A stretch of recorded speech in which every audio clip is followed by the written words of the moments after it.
고린도후서 5장 16절 17절 다시요. 고린도후서 5장 15절부터 17절까지 함께 봅니다. 그가 모든 사람을 대신하여 죽으심은 살아있는 자들과 하여금 다시는 그들 자신을 위하여 살지 않고 오직 그들을 대신하여 죽었다가 다시 살아나신 이를 위하여 살게 하려 합니다. 그러므로 우리가 이제부터는 어떤 사람도 육신을 따라 알지 아니하노라. 비록 우리가 그리스도도 육신을 따라 알았으나 이제부터 같이 알지 아니하노라. 그러니 누구든지 그리스도 안에 있으면 새로운 피조물이라. 이전 것은 지나갔으니 보라 새 것이 되었도다. 아멘.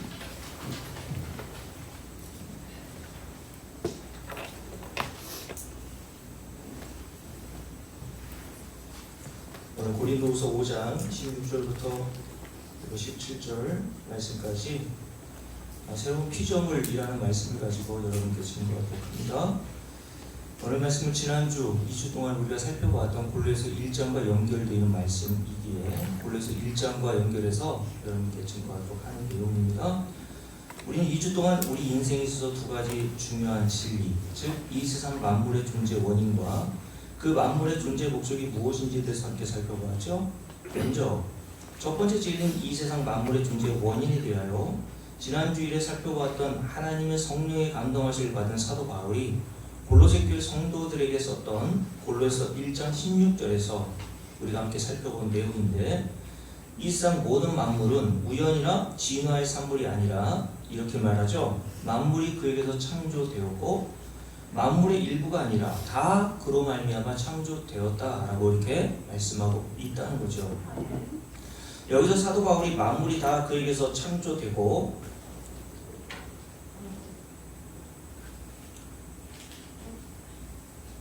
녹음이 제대로 안 돼서 이게 여기 약간의 문제가 생겼네요.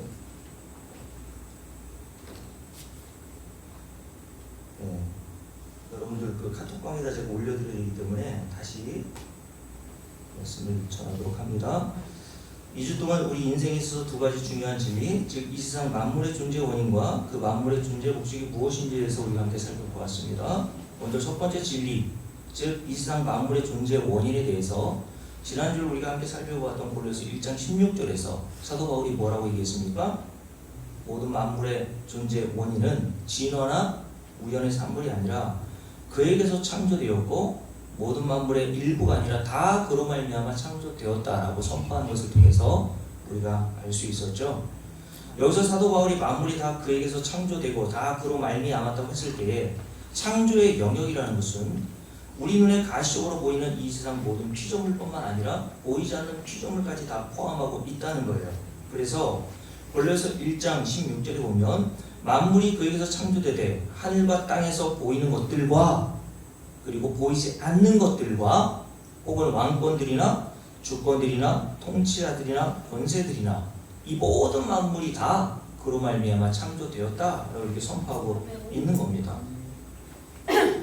그러니 그 피조물이 담고 있는 이 세상을 살아가는 데 필요한 모든 기능과 모든 능력과 우주의 모든 질서가 다 우연과 진화의 산물이 아니라 천지를 창조하신 하나님에 의하여 존재하게 되었다는 겁니다. 그래서 이 세상의 모든 만물은 창조주 하나님에 의해 이렇게 존재하게 되었고 지금도 창조주 하나님에 의해서 보존되고 유지되어 가고 있습니다. 그래서 사도 바울은 우상의 도시였던 아덴이라는 곳에 가서 그 도시의 수많은 우상을 섬기고 있는 자들을 향해 이렇게 말했습니다. 사도행전 17장 28절인데요. 우리가 그를 힘입어 살며 그를 힘입어 기동하며 존재하느니라 라고 얘기했어요. 여기서 그는 누구였습니까? 성경에 기록되어 있는 창조주 하나님을 얘기하는 거죠. 그러니 모든 인간들은 하나님을 힘입어 살며 하나님을 힘입어 지금도 보존되었고 존재하고 있다는 얘기예요. 그렇다면 여러분, 오늘 사도 바울이 말한 모든 만물이 다 그로 말미암았다고 했다면 오늘 설교의 제목과 같이 오늘 설교 제목이 뭡니까? 새로운 피조물. 영어성에 보니까 New Creation이라고 되어 있거든요.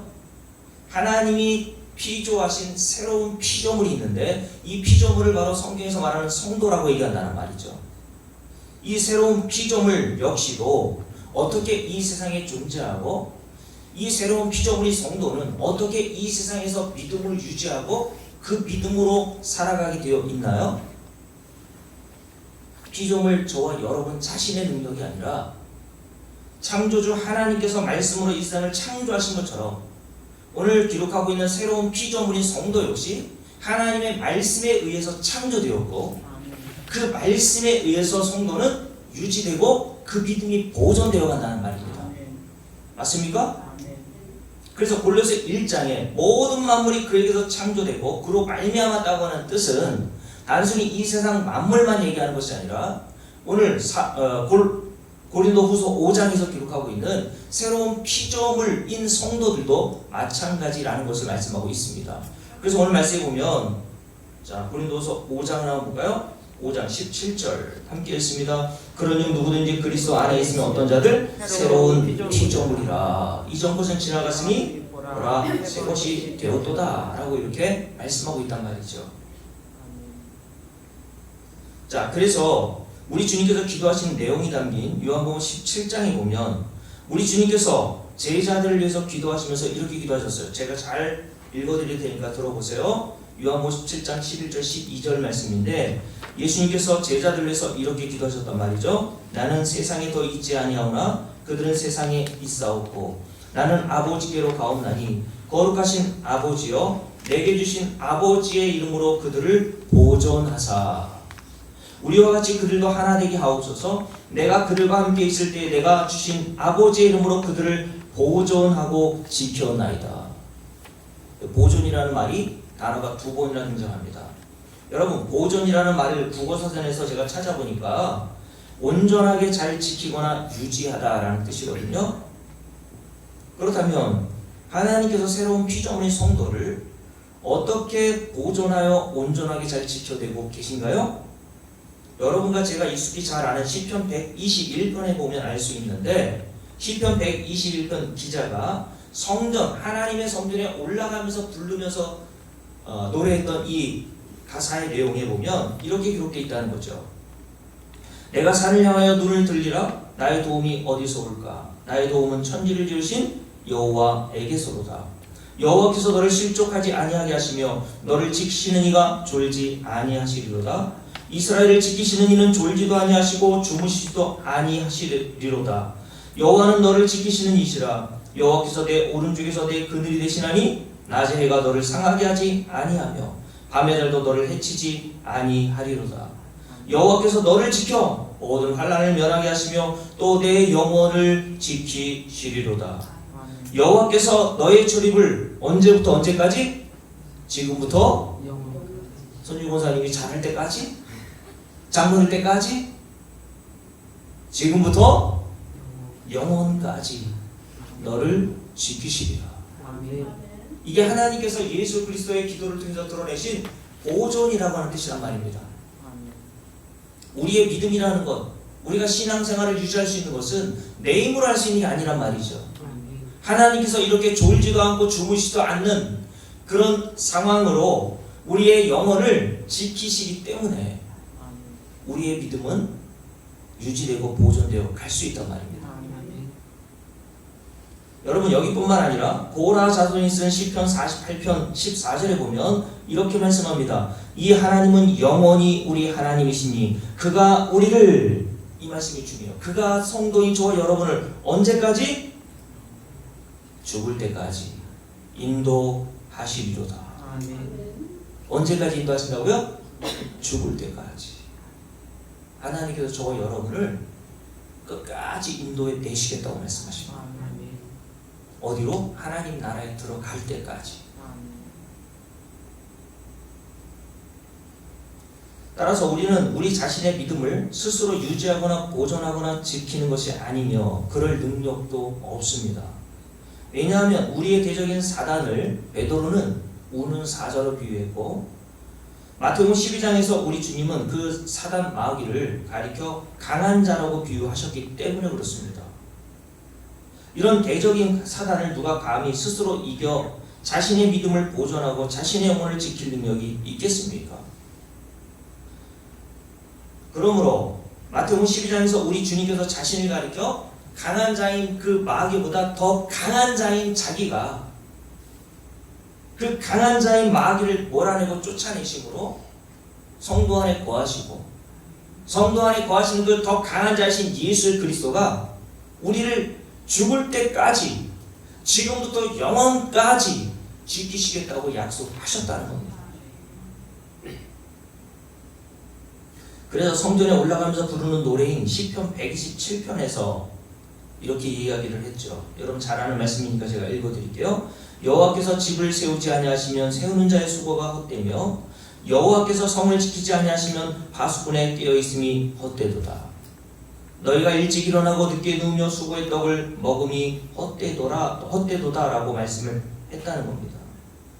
그래서 주님은 이렇게 온전하게 잘 지키시는 하나님의 은혜 덕택에 새로운 피조물인 성도의 운명에 대하여 뭐라고 말씀하시냐면, 자, 요한복음 17장 한번 볼까요? 고린도후서 5장 이렇게 잡아놓으시고 요한복음 17장 넘어보세요. 요한복음 17장 보면 이런 말씀이 기록되어 있습니다. 자, 12절 말씀인데요.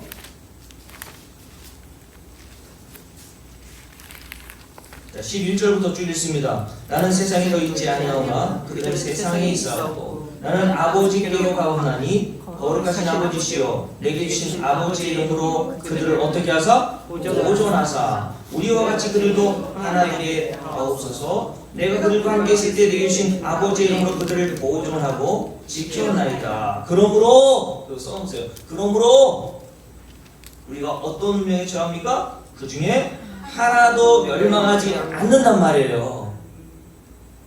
자, 그러니까 우리의 믿음은 우리의 스스로 보존하고 지키고 유지하고 관리해서 영원한 하나님 나라에 들어가게 되는 것이 아니라 성도 하나님과 우리 주 예수 그리스도께서 우리 안에 오셔서 저와 여러분의 믿음을 보존하고 유지하고 지탱시키심으로 말미암아 하나님이 택하신 자들을 하나도 멸망하지 않고 하나님 나라로 인도해 들이신단 말입니다.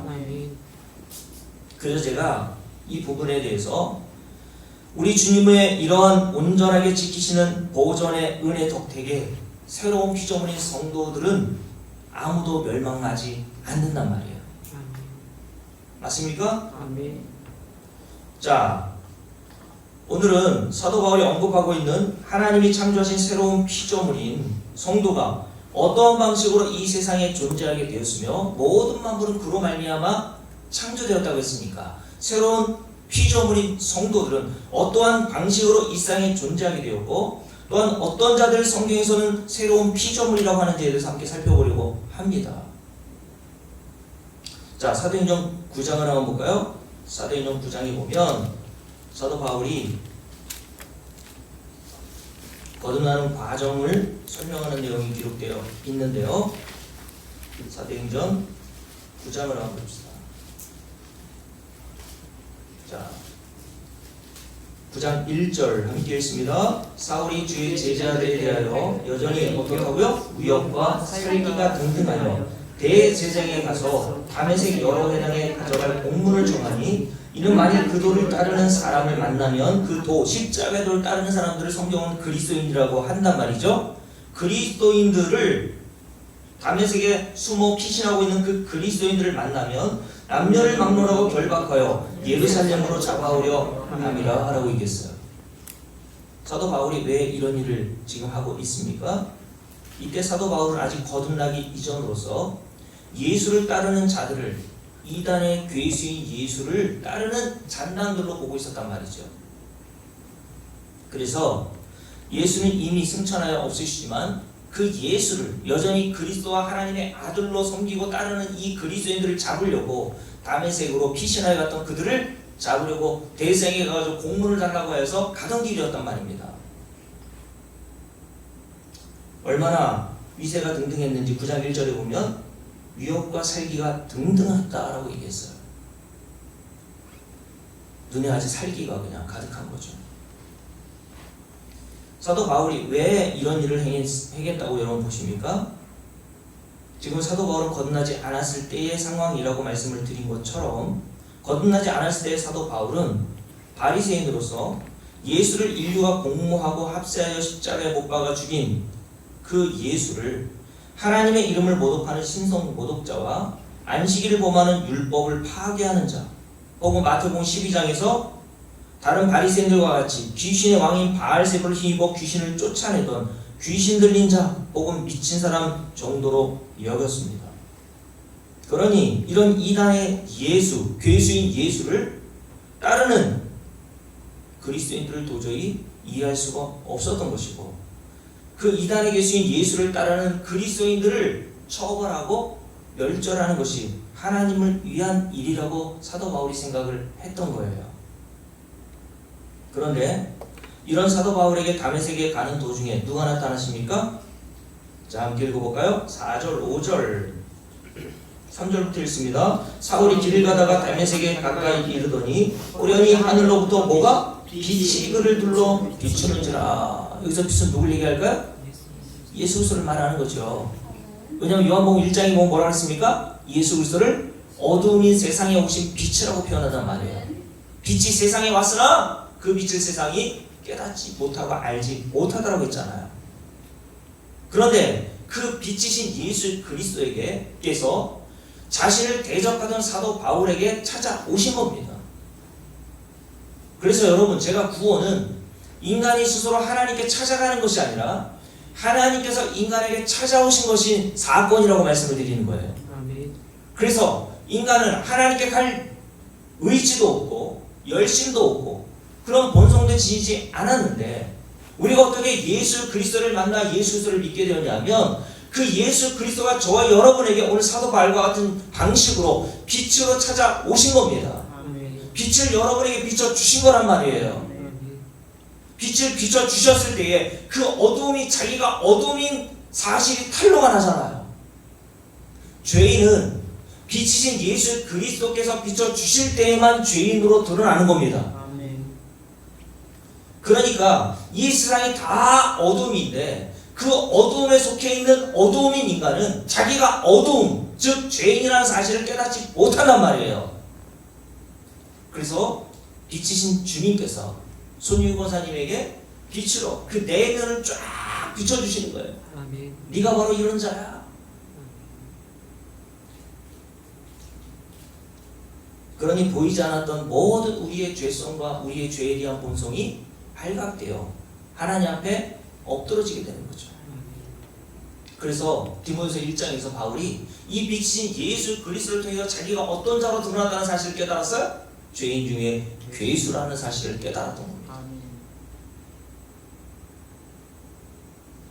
그러면서 주님께서 이렇게 말씀하시죠. 자, 4절 말씀 함께 주십니다. 땅에 엎드러져 들음에 소리가 있어 이르되. 자, 소리가 있어 이르되 사도 바울은 이 소리를 분명히 들었죠. 어떤 소리를 들었습니까? 사울아 사울아 네가 어찌하여 나를 박해하느냐 하시거늘 대답하되 주여 누구시니까? 이르시되 나는 네가 박해하는 예수다 라고 말씀하시는 음성을 분명하고 또렷하게 들었단 말이에요. 근데 놀라운 사실은 뭡니까? 7절 말씀을 보세요. 바울과 함께 다메섹에 숨어있던 그리스도인들을 사로잡아 예루살렘으로 데리고 가려고 했던 여러 사람들이 있었단 말입니다. 그런데 7절에서 뭐라고 말합니까? 함께 읽습니다. 같이 가던 사람들은 소리만 듣고 아무도 보지 못하여 말을 못하고서 있더라. 그렇다고 여기 소리를 들었다는 것은 사도 바울이 들었던 예수님의 또렷한 음성을 들었다는 것이 아니라 어떤 천둥 같은 소리를 들었단 말이에요. 근데 오직 주님의 말씀을 또렷하고 분명하게 들었던 사람은 사도 바울밖에 없었단 말이죠. 그 많은 사람들 중에 오직 사도 바울만 예수 그리스도의 음성과 빛을 보게 된 겁니다. 사도행전 22장 9절도 보면요, 22장 9절을 보세요. 사도 바울이 자신이 사도행전 9장에서 경험했던 이 거듭남의 사건을 간증하면서 이렇게 이야기를 했을 때 뭐라고 얘기하는지 보자는 거죠. 사도행전 22장 9절 말씀입니다. 함께 읽을까요? 나와 함께 있는 사람들을 빛을 보면서도 나에게 말씀하시는 이의 소리는 뭐하지 못했다고요? 듣지 못하더라. 사도행전 9장에서 들었다고 했는데 여기서 왜 사도 바울은 또 듣지 못했다고 얘기했을까? 들었긴 들었는데 우리 유인한 장로님 오늘 기도하셨던 것처럼 주님의 음성을 듣지 못하는 귀였단 말이죠. 듣기는 들어도 듣지 못하며 보기는 보아도 보지 못하며 깨닫지 못하는 자들이 있는 것처럼 주님께서 오직 사도 바울에게만 듣는 귀를 주시고 보는 눈을 주셔서 복음을 깨달아 알게 하셨단 말이죠. 이런 방식으로 세상에 모든 새로운 피조물의 성도는 존재하게 된 거라고 말씀을 드리는 겁니다. 왜냐하면 사도행전 9장을 다시 넘겨볼게요. 사도행전 9장에 보면 오직 사도 바울만 예수 그리스도의 음성, 복음을 들을 수 있었던 이유가 이렇게 기록되어 있기 때문에 그래요. 사도행전 9장 11절부터 쭉 읽습니다. 주께서 이르시되 일어나 집가라는 거리로 가서 이다의 집에서 5사람 사울이라 하는 사람을 찾으라. 그가 기도하는 중이니라. 그가 아나니아라는 사람이 들어와서 자기에게 안수하여 뭐하게? 다시 보게 하는 것을 보았느니라 하시거늘 아나니아가 대답하여 이르되 주여 이 사람에 대하여 내가 여러 사람에게 듣사온즉 그가 예루살렘에서 주의 성도들에게 적지 않은 애를 끼쳤다 하던 이 사람이 누구예요? 사도 바울이란 말입니다. 사도 바울이 거듭나지 않았을 때 그리스도인들에게 소문이 쫙 퍼졌단 말이에요. 그리스도인들을 멸절시키려고 살기가 등등했던 그 바울이 여기저기 소문이 났단 말입니다.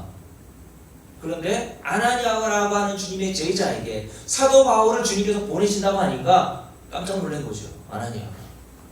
아니 그 인간은 이런 인간 아닙니까?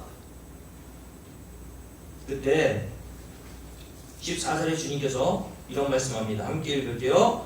여기서도 주의 이름을 부르는 모든 사람을 결박할 권한을 대제사장들에게로 받았나이다 하거늘 주께서 이르시되 가라. 이 사람은 어떤 사람? 누구예요? 이 사람이 사도 바울 얘기하는 거예요. 이 사람은 내 이름을 이방인과 임금들과 이스라엘 자손들에게 전하기 위하여 어떤 그릇? 택한 나의 그릇이라고 얘기했어요.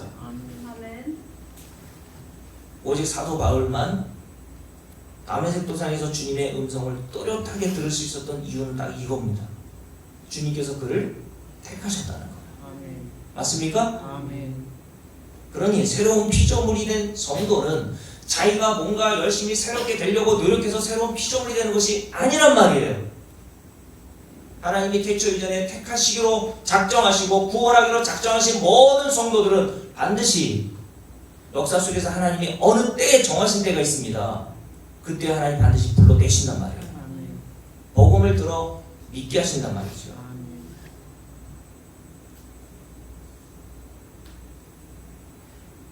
따라서 이런 사도 바울과 같은 방식으로 새로운 피조물인 성도는 복음을 듣고 예수를 믿어 구원에 이르게 되는 겁니다. 그래서 여러분 사도행전 16장을 한번 볼까요? 사도행전 16장에 보면 사도 바울이 이렇게 거듭나서 복음을 증거하러 다닐 때에 하나님께서 유럽의 첫 관문, 첫 성인 빌립보라고 하는 도시로 사도 바울을 인도하여 거기에서 복음을 증거하게 하십니다. 그런데 빌립보라고 하는 도시는 유대인들이 별로 없었기에 유대인들의 모임 장소, 예배의 장소, 회당이 없었단 말이에요. 그래서 어디 가서 복음을 전할까 돌아다니다가 강가에 여자들이 모여 있는 것을 보고 강가에 가서 모여 있는 여자들에게 복음을 증거했습니다. 그때 어떤 일이 일어났나요? 사도행전 16장 다 보셨죠? 자, 함께 읽을 텐데 14절 함께 했습니다. 두아디라시에 있는 자세곡감 장서로서 하나님을 섬기는 루디아라는 한 여자가 뭐하고 있을 때 줄을 그어서 뭐하고 있을 때 말을 듣고 있을 때 누구의 말이겠어요? 이게 사도 바울이 증거하는 복음이란 말입니다. 복음을 듣고 있을 때라는 말이에요. 그때 주께서 여기도 줄을 그어놓으세요. 주께서 주어가 주께서입니다. 구원의 주권, 주어는 인간에게 있는 것이 아니라 주께서 하나님께 있단 말이에요. 뭐하고 있을 때? 근데 복음을 듣고 있을 때란 말입니다. 이게 왜 중요하냐면 로마서 10장에 보면 여러분께 자주 말씀드리잖아요. 믿음은 어디에서부터 온다고요? 들음에서 온다고 말씀하셨어요. 이게 하나님의 약속이란 말입니다. 믿음은 들음에서 봐야 되고 그 들음은 그리스도의 말씀으로 말미암는다고 했어요. 그러므로 오늘 사도 바울이 강가에 있는 여인들 앞에서 뭐 대단한 기적을 행한 것이 아니죠. 성경에 보면 바울이 여러 가지 기적을 행했지 않습니까? 근데 그 기적을 행한 것이 아니라 그들에게 단지 복음을 증거하고 있었을 때에 주께서 어떤 일을 행하시죠? 그 뒤에도 줄을 그어놓으세요. 그 마음을 열어 바울의 말을 따르게 하신지라 라고 되어 있어요.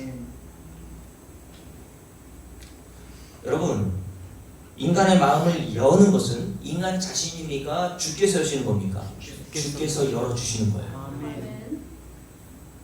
주께서 그 마음을 열어주지 않고는 인간은 복음을 받아들일 능력이 없다니까요. 그러니까 주께서 그 마음을 여셨다는 것은 전제가 뭡니까? 그 마음이 복음에 대해서 단단히 닫혀 있었다는 거예요.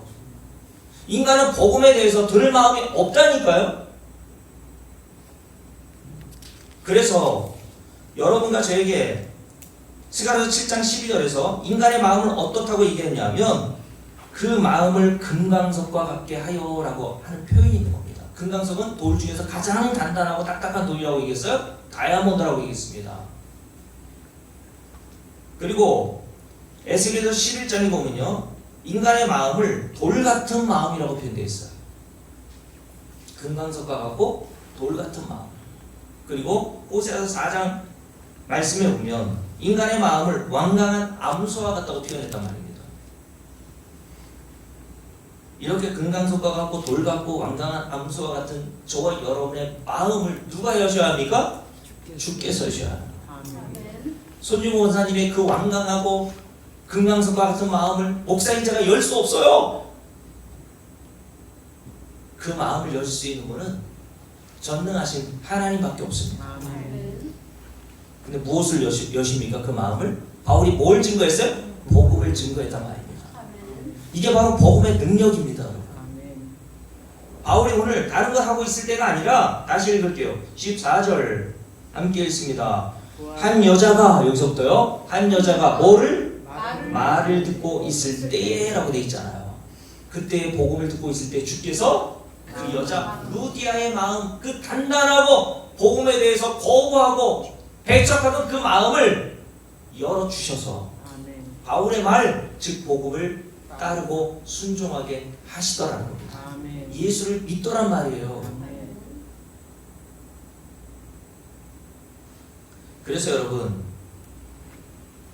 에스겔서 11장 19절 20절에 보면 제가 읽어드릴게요. 내가 그들에게 한 마음을 주고, 내가라고 했어요. 하나님께서 저와 여러분에게 한 마음을 주고 그 속에 새 영을 주며 그 몸에서 돌 같은 마음을 제거하고 살처럼 부드러운 마음을 주어. 누가? 내가라고 하셨단 말이에요. 돌 같은 너희들의 마음을 제거하여 어린아이와 같이 살같이 부드러운 마음을 주셔서 복음을 대적하고 복음을 배척했던 너희들이 복음 앞에 꿇어 엎드려 예수를 믿어 구원에 이르게 하실 거라고 말씀하신 거죠. 부드러운 마음을 주어 내 율례를 따르며 내 규례를 지키게 행하게 하리니 그들은 내 백성이 되고 나는 그들의 하나님이 되리라 라고 말씀하셨어요. 그러니까 하나님의 백성이 되고 우리가 하나님의 자녀가 되는 것은 인간의 노력과 인간의 결단과 선택으로 되는 것이 아닙니다. 내가 하신다 그랬잖아. 내가. 그러니 인간은 이렇게 단단한 인간의 마음을 복음을 믿을 수 있도록 설득할 능력이 없어요.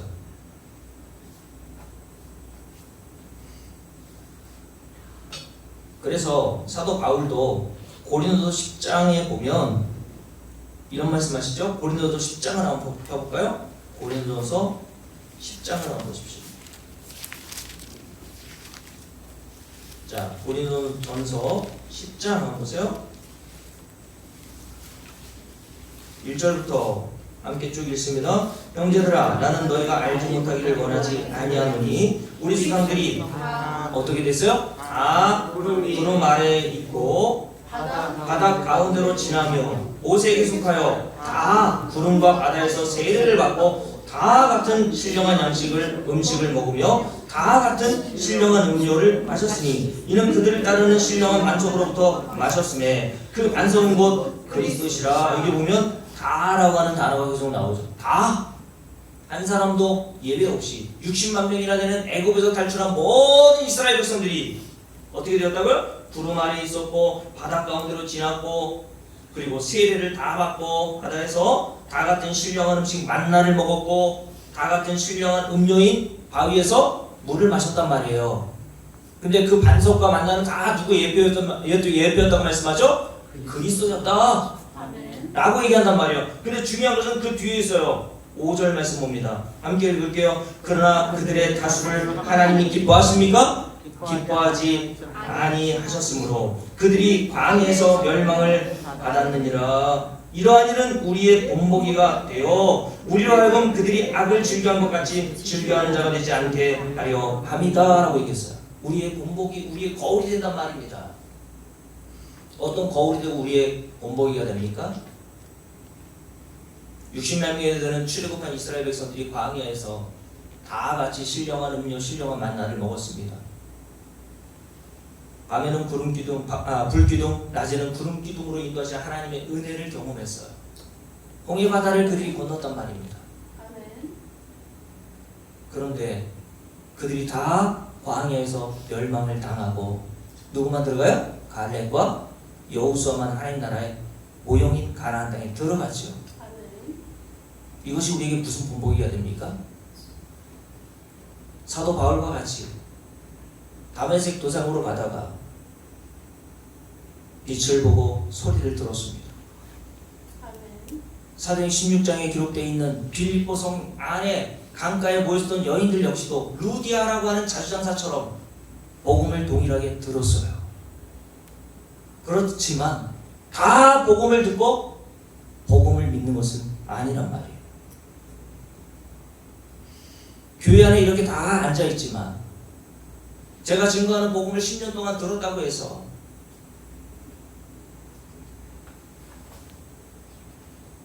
그 신앙의 연륜이 우리를 거듭나게 하는 것은 아니란 말이에요. 그것을 하나님께서 갈렙과 여호수아만 가나안 땅에 들여 보내시는 것을 통해서 우리에게 보여주시는 본보기로 드러내신 거란 말이죠.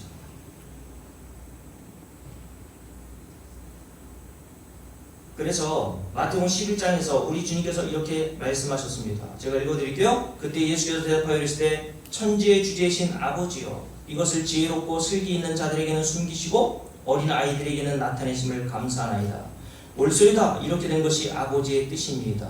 내 아버지께서 모든 것을 내게 주셨으니 아버지 외에는 아들을 아는 자가 없고 아들과 또 아들의 소원대로 계시를 받는 자 외에는 아버지를 아는 자가 없느니라 라고 말씀하셨어요. 이 부분은 공동번역 성경에서는 이렇게 번역됐습니다. 아버지께서는 모든 것을 저에게 맡겨주셨습니다. 아직 아버지밖에는 아들을 아는 자가 없고 아들과 또 그가 아버지를 계시하려고 택한 사람들 밖에는 아버지를 아는 이가 없습니다. 오직 택함 받은 성도들만, 영생을 주기로 작정된 자들만 하나님께서 복음이 복음으로 들리도록 성도들의 마음을 열어주신단 말이에요. 그래서 요한복음 6장에 보면 예수님의 오병이어의 기적을 맛본 많은 사람들, 장정만 5,000명을 먹이시고 남는 광줄이 12광줄이었다고 하니까 장정만 5,000명이니까 신학자들이 보통 2만 명 정도 그 자리에 모였을 거라고 생각한다고 이런 이야기를 합니다. 그런데 그 2만 명이나 되는 사람들이 끝까지 주님을 따르게 되었습니까? 그들은 똑같이 예수님의 제자와 같이 제자들 베드로를 비롯한 예수님의 제자들과 같이 오병이의 기적을 체험했고 그 표적에 의미하는 말을 해설하시는 주님의 말씀을 들었지만 오직 예수님이 택하신 제자들만 남더라는 거예요. 그러니 인간의 능력으로 인간의 노력과 수고로 복음을 알아듣게 되는 것은 아니란 말이에요.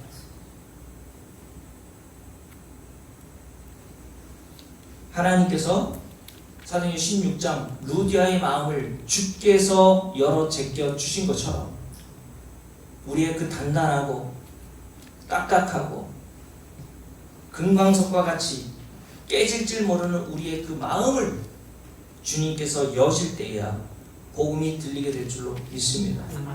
그래서 예레미야 선지자를 통해서 하나님은 자신의 말씀을 이렇게 표현했습니다. 제가 읽어드릴게요. 예레미야 23장 29절입니다. 여호와의 말씀이니라 내 말이 불같지 아니하냐 바위를 쳐서 부서뜨리는 방망이 같지 아니하냐. 하나님 말씀 뭐로 비유했습니까? 바위를 부서뜨리는 방망이를 비유했어요. 이게 하나님의 말씀의 능력이란 말입니다. 우리의 단단하고 금강석과 같은 마음을 방망이로, 하나님의 말씀의 방망이로 두들겨서 깨 부수신단 말입니다. 그리고 옥토가 되게 하시는 거죠. 그 바위를 잘게 부수면 옥토가 되는 거 아니에요? 그래서 주님께서 그 말씀이 우리 밭에 심겨져서 30배, 60배, 100배의 결실을 맺게 하시는 겁니다.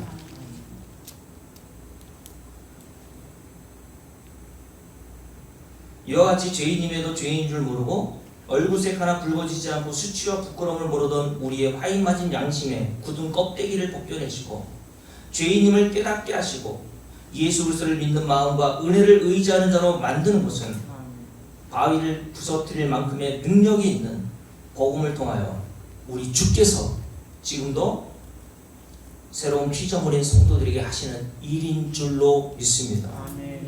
그래서 베드로전서 1장에서 사도 베드로가 뭐라고 그랬습니까? 우리가 거듭난 것은, 너희가 거듭난 것은 뭐로 된 거라고요? 썩어질 씨로 된 것이 아니요 썩지 아니할 씨로 된 것이니, 그 썩지 아니할 씨가 뭐예요? 살아있고 항상 있는 하나님의 말씀으로 되었느니라. 우리가 거듭나는 것은 무엇으로 되었다고요? 기적을 보고 되었습니까?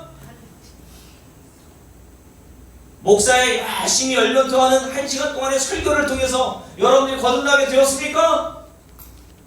너희가 거듭난 것은, 손율고사님이 거듭나게 된 것은 썩지 아니할 씨, 곧 살아있고 항상 있는 하나님의 말씀으로 되었느니라. 너희에게 전한 이 복음이 바로 이 말씀이니라 라고 베드로가 이야기했단 말이에요.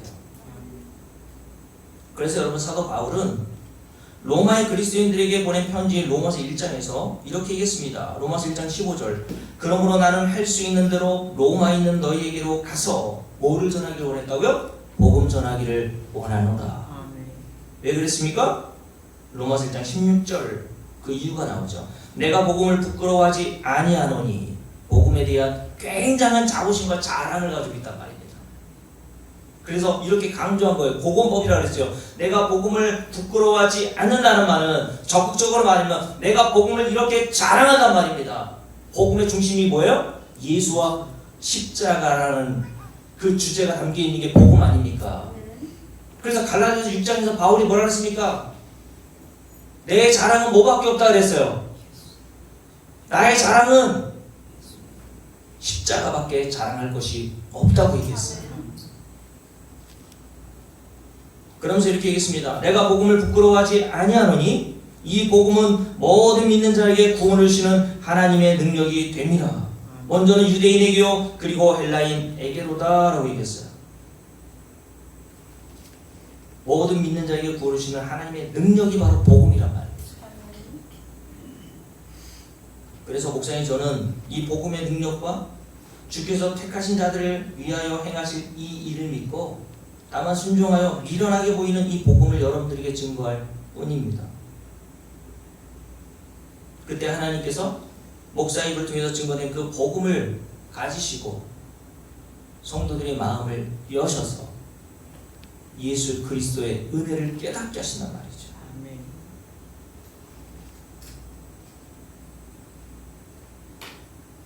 근데 요즘 전도 방법이란 것들을 여러분 생각해 보십시오. 전도 방법이라는 것들이 다 어디에 초점이 맞춰 있습니까? 인간의 타락한 본성적 마음을 부서뜨리는 복음의 능력을 믿는 것이 아니라 인간의 노력과 수고에 의하여 그 마음을 어떻게 해서든지 감동시켜 복음을 믿게 할 수 있다는 방식으로 증거되고 있는 것이 현재 기독교 안에 있는 전도 방법이죠. 그래서 어떤 목사는 교회에 온 사람들에게 기절할 정도로 친절해야 한다고 가르칩니다. 기절할 정도로 친절해야 된다. 물론 친절해야죠. 왜요? 사랑은 오래 참고 사랑은 온유하며, 이 온유를 다른 성경 번역에서 친절하다 이렇게 얘기했거든요. 그래서 전에 여러분께 말씀드렸잖아요. 사랑하는 자에게는, 사랑하는 사람은 친절하게 돼 있어요. 말투도 행동도 다 친절하게 돼 있습니다. 여러분들이 여러분의 사랑하는 손주들에게 행하는 그 모습만 한번 보세요. 얼마나 친절합니까? 교회에서 말하는 말투하고 너무 다르죠? 사랑은 친절하게 돼 있어요. 그게 잘못됐다는 것이 아니라 교회에서 어떤 사람에게 아무리 친절하게 대한다 할지라도, 그 사람을 구원하기 위해서 용쓴다 할지라도 죄인인 된 사람의 마음을 열어 예수를 믿게 하는 것은 불가능하단 말이에요. 사도행 16장 말씀 우리가 읽었던 대로 루디아의 마음을 주께서 여셔서 바울의 말을 따르게 하신 것처럼 이런 방식으로 성도는 예수를 믿고 교회 안에 와서 주를 섬기게 되는 겁니다. 자, 오늘 이렇게 새로운 피조물이 된 성도가 교회에 왔습니다.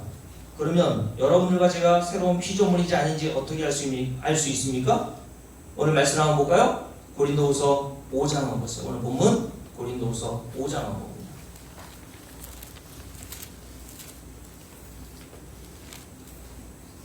고린도후서 5장인데요. 자, 오늘 말씀을 통해서 여러분들이 창조의 능력인 복음을 듣고 새로운 피조물이 되었는지 그렇지 않은지를 알 수 있는 대목이 여기에 등장하고 있습니다. 지금까지는 여러분들과 제가 어떻게 새로운 피조물이 되었는가에 대해서 말씀을 드렸어요. 모든 만물이 다 그로 말미암고 라고 한 것처럼 새로운 피조물인 성도 역시도 다 우리 주 예수 그리스도를 통해서 만들어지고 존재하게 된 거라고 말씀드린 거예요. 그렇다면 점검을 해봐야 되잖아요. 여러분들이 과연 성경에서 말하는 하나님이 창조하신 새로운 피조물이 되었는가? 새로운 피조물이 맞는가? 한번 점검해 보실 필요가 있지 않겠습니까? 왜냐하면 요즘 교회 다니는 사람들이 복음도 제대로 뭔 줄도 모르고 새로운 피조물이 되었는지 되지 않았는지에 대해서도 관심조차 없기 때문에 그렇고, 때로는 자기가 새로운 피조물이 아직 안 되었음에도 불구하고 자기가 된 것처럼 오해하고 착각하는 경우가 너무나 많기 때문에 그래요. 다시 여러분께 물을게요. 여러분은 새로운 피조물이 되었습니까? 그렇다면 어떤 자들을 성경에서는 새로운 피조물이라고 하는 것일까요? 많은 사람들이 저 사람 새 사람이 되었다고 할 때의 기준은 뭐가 기준입니까? 윤리와 도덕적으로 좀 더 착해지면 저 사람 새로워졌다라고 하지요. 또 어떤 사람이 술, 담배에 찌들어 있었는데 오랫동안 끊지 못했던 술과 담배를 어느 날 끊기 시작했다면 그 사람을 와, 저 사람 새로워졌다라는 표현을 사용하기도 합니다. 왜냐하면 술, 담배를 끊는 것이나 윤리와 도덕적으로 좀 더 착하거나 좀 더 나은 사람이 된다는 것은 어려운 일이기 때문에 그래요.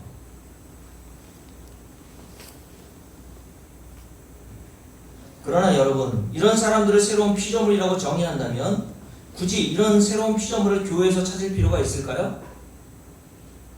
왜냐하면 이런 기준이라면 세상에서도 얼마든지 이런 새로운 피조물을 찾아볼 수 있기 때문에 그렇습니다. 제가 어떤 사람은 의지가 얼마나 강한지 단번에 술, 담배를 끊는 사람도 제가 직접 목격했어요. 건강을 위해서, 가족들을 위해서, 자기의 미래를 위해서 강한 의지를 가지고 이렇게 사는 사람들이 분명히 있단 말이에요. 그러나 오늘 사도 바울이 고린도교 성도들에게 보낸 편지인 고린도후서 5장에서 언급하고 있는 새로운 피조물이란 그런 의미가 아닙니다. 물론 새로운 피조물이 되면 윤리와 도덕적으로 그런 일이 전혀 안 일어나는 뜻은 아니에요. 술도 끊을 수 있고 담배도 끊을 수 있고 좀 더 윤리와 도덕적으로 개선되어 가는 게 마땅하겠죠. 그러나 근본적으로 성경에서 말하는 새로운 피조물은 아니란 말입니다. 그렇다면 사도 바울이 고린도 교회 성도들에게 하나님이 창조해내신 새로운 피조물에 대한 이야기를 하고 있을 때에 과연 새로운 피조물이란 어떤 자를 말하는 겁니까? 자, 오늘 말씀 함께 읽어볼까요? 17절 먼저 읽습니다. 함께 읽을게요. 그런즉 누구든지 어디에 있으면 그리스도 안에 있어야 새로운 피조물이다 라고 얘기했어요. 새로운 피조물이 되면 도덕과 윤리적인 기준이 아니라 무엇이 기준이에요? 예수 그리스도 안에 있느냐, 예수 그리스도 밖에 있느냐는 기준이란 말입니다. 교회 안에 있느냐, 여성교회 소속돼 있느냐, 장로가 됐느냐, 목사가 됐느냐, 권사가 됐느냐가 기준이 아니라 여러분이 그리스도 안에 있는가, 그리스도 밖에 있는가가 새로운 피조물이 된 기준이란 말이에요. 근데 이게 참 모호하지 않습니까? 추상적이잖아요. 내가 그리스도 안에 있는지 그리스도 밖에 있는지 어떻게 알아요? 교회 안에 있는 걸 알아도 눈에 보이지 않는 그리스도 안에 있는 것을 우리가 어떻게 하냔 말입니까? 그래서 사도 바울이 그 기준에서 명확하게 오늘 이렇게 설명해 줍니다. 그리스도 안에 있는가? 그리스도 밖에 있는가? 어떻게 합니까? 첫 번째, 함께 읽어볼게요. 자, 16절입니다. 함께 했습니다. 그러므로 우리가 이제부터는, 거듭나고부터는 새로운 피조물이 되고 난 다음부터는 이런 뜻이에요. 새로운 피조물이라면 이제부터는 어떻게 된대요? 어떤 사람도 육신을 따라 알지 아니한다 라고 얘기했어요. 이 첫 번째 기준. 저와 여러분이 새로운 피조물이 되었습니까? 그러면 어떤 사람도 육신을 따라, 여기서 육신을 따라하는 건 다른 성경권에 보니까 육신의 잣대로, 육신을 표준으로 하여 사람을 판단하거나 평가하지 않는다고 합니다. 예를 들어 여러분, 사도 바울은 거듭나기 전에 자기를 어떻게 알았습니까? 빌립보서 3장 4절과 6절에 보면 이렇게 얘기했습니다. 나는 8일 만에 할례를 받고 이스라엘 족속이요 베냐민 지파요 히브리인 중에 히브리인이요 율법으로는 바리새인이요 열심으로는 교회를 박해하고 율법의 의로는 조금도 흠이 없는 자다라고 얘기했어요. 무엇을 기준으로 자신을 이렇게 알았습니까? 겉으로 나타난 혈통적으로 아브라함의 후손이라는 것을 기준으로 해서 자기는 하나님의 백성인 줄 알았던 겁니다. 낳은 지 8일 만에 부모로부터 할례를 받은 것을 통해서 자기가 아브라함의 약속의 자녀라고 생각했던 거예요. 하나님 주신 율법을 잘 지킨다는 그것을 통해서 자기가 의인이라고 생각을 했던 겁니다. 누가복음 18장에 보면 바리새인과 그 당시의 종교 지도자들이 어떻게 경건하게 신앙생활을 했는지를 드러내주는 대목이 나오잖아요. 특별히 바리새인이었던 바울은 일주일에 2번씩 금식했습니다. 11조 빼먹은 적 없어요. 구제와 기도 열심히 했습니다. 그런 외적인 자기의 잣대를 가지고 기준을 가지고 자기를 판단해 보니까 나는 의인이라고 생각했던 거예요. 그리고 반대편에 있는 사람들, 할례도 받지 않았고 율법도 제대로 지키지 않는 사람들을 비리지 취급했던 겁니다.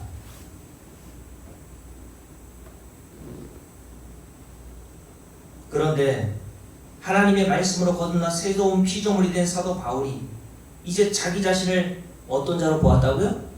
디모데서 1장 15절 죄인 중에 괴수라고 봤습니다. 나는 율법으로는 흠이 없는 자라고 봤던 자가 이제는 거듭나 성령을 통해서 자기를 조명해 보니까 나는 죄인 중에 괴수라고 보더라는 거예요.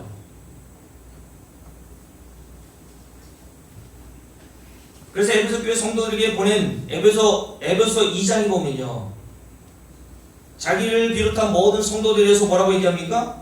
전에는 우리도 다 그 가운데서 우리 육체의 욕심을 따라 지내며 육체와 마음에 원하는 것을 하여 다른 이들과 같이 본질상 어떤 자녀? 하나님의 진노를 받아 마땅한 자녀다라고 얘기했어요. 하나님의 진노를 받을 수밖에 없는 자로 자기를 본 겁니다. 이처럼 사도 바울과 같이 새로운 피조물이 되어 성령의 조명하심으로 자기를 보게 되니 자신은 하나님 앞에 죄인 중에 괴수로서 하나님의 영원한 진노를 받을 수밖에 없는 자라는 사실을 깨달았던 거예요.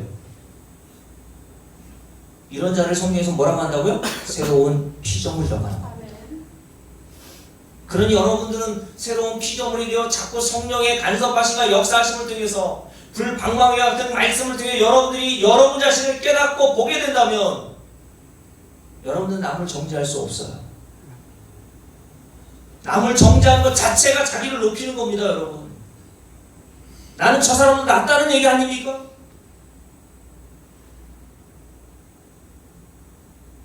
오히려 자기 자신에 대해서 다른 사람들보다 훨씬 악한 죄인으로 보게 된단 말이에요.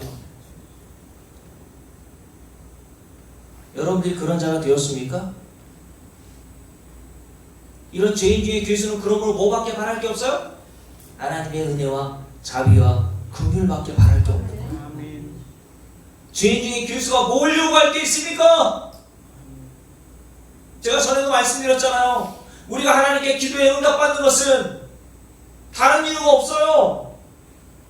하나님의 자비와 긍휼과 인자하심이 너무 크시기 때문에.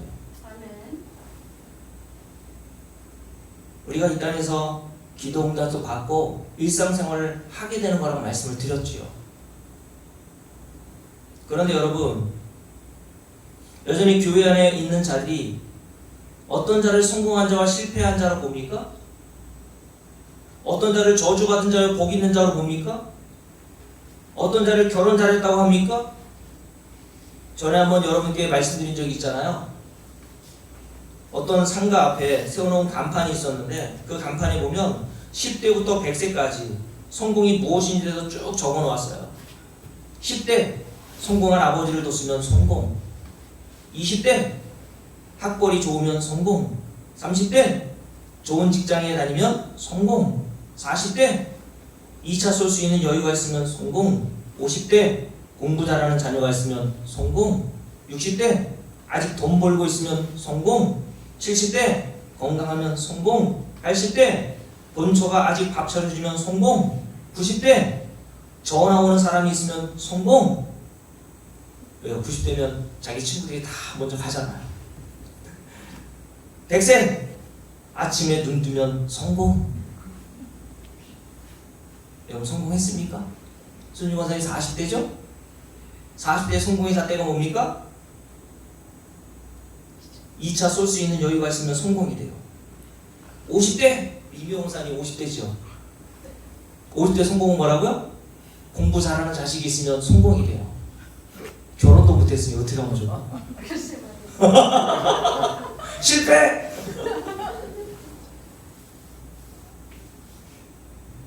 70대 건강하면 성공이 돼요. 건강하지 않으면 여러분 실패라는 거 아닙니까?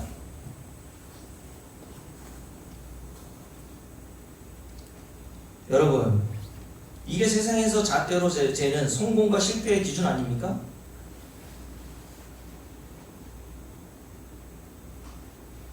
그래서 제가 덧붙이자면 이렇게 100세까지 누구 못지않게 건강하게 살다가 2, 3일 앓고 평화롭게 죽는 것을 다들 호상이라고 얘기하고 성공한 인생이라고 생각합니다. 야, 호상이야. 그런데 성경은 어떤 사람의 죽음과 인생을 성공하고 호상이라고 얘기합니까? 계시록 14장에서 이런 말씀합니다. 제가 읽어드리게요. 계시록 14장 13절 또 내가 들으니 하늘에서 음성이 나서 이르되 기록하라. 지금 이후로 주 안에서 죽은 자들은 복이 있도다. 아멘. 어떤 자가 복이 있다고요? 주 안에서 죽은 자들이 복이 있다. 아멘. 성공이 있다. 그게 호상이야. 주 안에서 죽는다는 건 뭡니까? 예수 믿고 이 세상을 살다가 좀 일찍 죽고 좀 건강하게 살지 않더라도 그런 사람의 죽음에 대하여 성경은 뭐라고 얘기한다고요? 주 안에서 죽은 그 사람은 복이 있도다. 아멘. 왜요? 그 뒤에 이렇게 되어 있습니다. 성령이 이르시되 그러하다 그들이 수고를 그치고 쉬리니 이는 그들의 행한 일이 따름이니라. 이 부분을 공동원 성경에서는 이렇게 번역했더라고요. 이제부터는 주님을 섬기다가 죽는 사람들이 행복하다고 기록하여라. 어떤 사람이 행복한 사람? 주를 섬기다가 죽는 사람이 행복한 사람이라고 얘기합니다. 그래서 하나님께서 이스라엘 백성들을 향해서 너희는 행복한 자로다 라고 얘기했어요. 개고생하고 있는데 개고생하고 있는 이스라엘 백성들에게 너희는 정말 행복한 사람이야. 이런 하나님을 너희들이 어떻게 알았니? 사랑하는 성도 여러분, 여러분은 참으로 이러한 죽음을 호상이요 성공적 죽음이라고 보고 있습니까? 그래서 남들보다 좀 일찍 이 생을 떠난다 해도 예수 믿고 살다가 죽었다 한다면 그 사람의 죽음에 대해서 정말 성공적인 행복한 죽음이라고 여러분 판단하십니까? 여러분들이 그렇지 않다면 아직 새로운 피조물이 안 된 거예요. 여러분의 자녀들이, 육신의 자녀들이 예수 믿지 않는데도 불구하고 승승장구하는 것을 보고 기뻐하고 성공한 자녀 취급한다면 여러분은 아직 새로운 피조물이 안 된 겁니다. 두 번째로 새로운 피조물, 어떤 자를 새로운 피조물로 합니까? 고린도후서 5장을 한번 볼까요? 자, 16절 다시 읽습니다. 함께 읽을게요. 그러므로 우리가 이제부터는 어떤 사람도 이렇게 육신을 따라 알지 아니하노라. 비록 우리가 그리스도도 육신을 따라 알았으나 이제부터는 그같이 알지 아니하노라. 두 번째, 새로운 피조물의 증거, 그리스도를 이제부터는 옛날 과거에 거듭나지 않았을 때의 그런 그리스도를 내가 바라거나 소망하지 않는단 말입니다.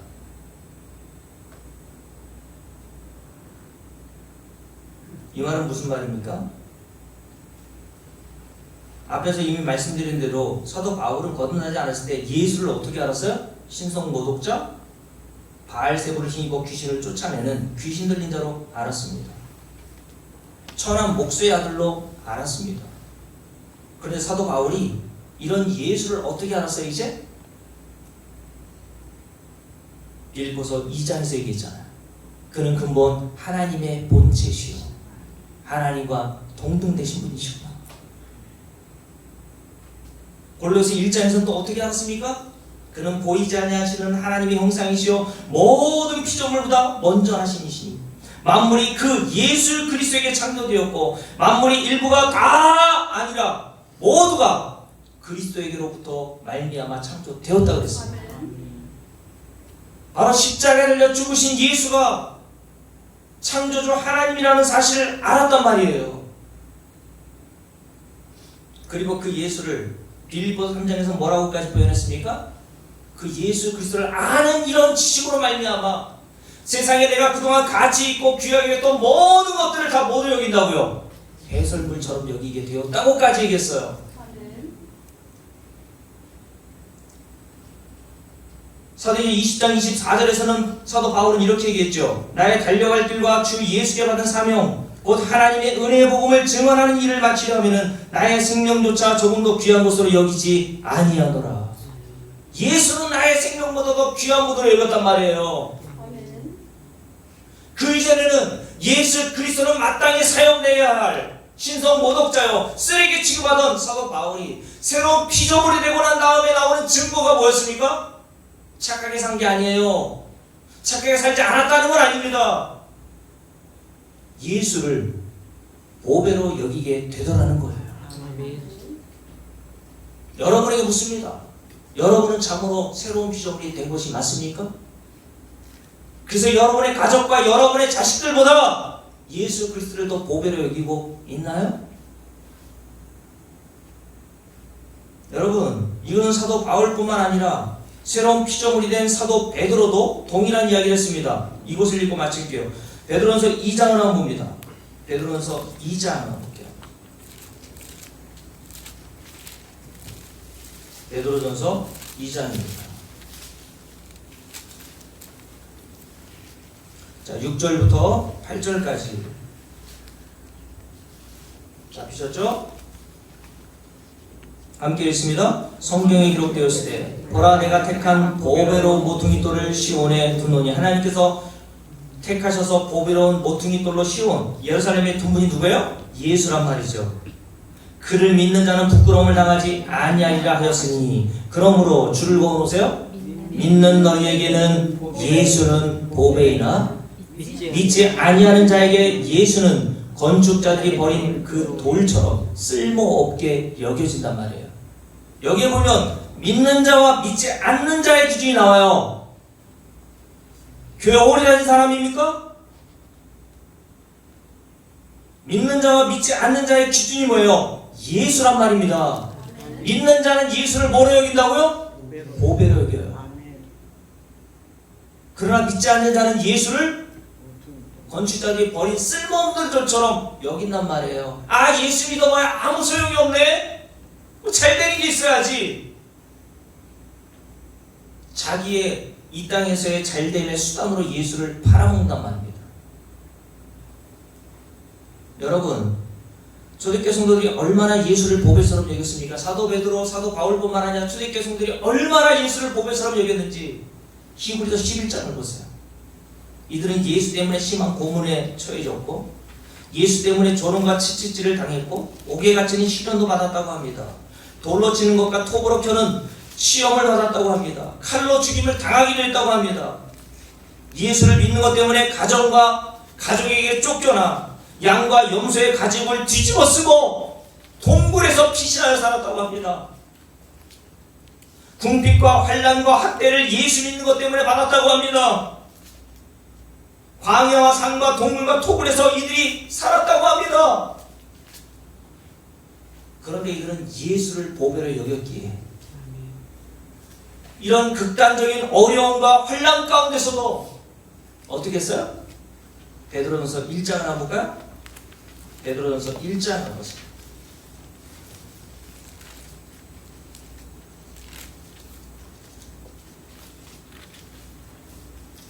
베드로전서 1장입니다. 6절부터 함께 쭉 읽습니다.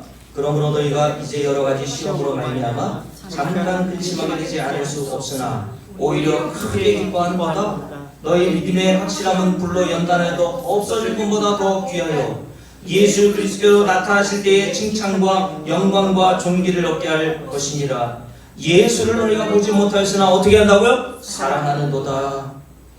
이제도 보지 못하나 믿고 말할 수 없는 영광스러운 즐거움으로 기뻐하니 믿음의 결국 곧 영혼의 구원을 너희가 받았습니다. 영혼의 구원을 받은 증거, 새로운 피조물이 된 증거는 단 한 가지예요. 예수를 여러분이 이렇게 사랑합니까? 우리는 예수를 본 적도 없잖아요. 그러나 이들도 예수를 본 적이 없으나 사랑하는 도다. 믿고 말할 수 없는 그 영광스러운 즐거움으로 그 환난 중에서도 예수 믿는 것을 포기하지 않았단 말이에요. 이 정도로 여러분 예수를 알아가고 있나요? 여러분, 하나님께서 새로운 피조물이 되게 하셔서 우리의 눈을 뜨게 하시고 우리의 귀를 열어주셔서 복음이 증거되는 이 설교 시간에, 말씀을 듣는 시간에 여러분들이 참으로 새로운 피조물로 거듭나 예수를 이렇게 알아가는 은혜의 길을 주의 이름으로 축복합니다. 우리 함께 찬송할까요?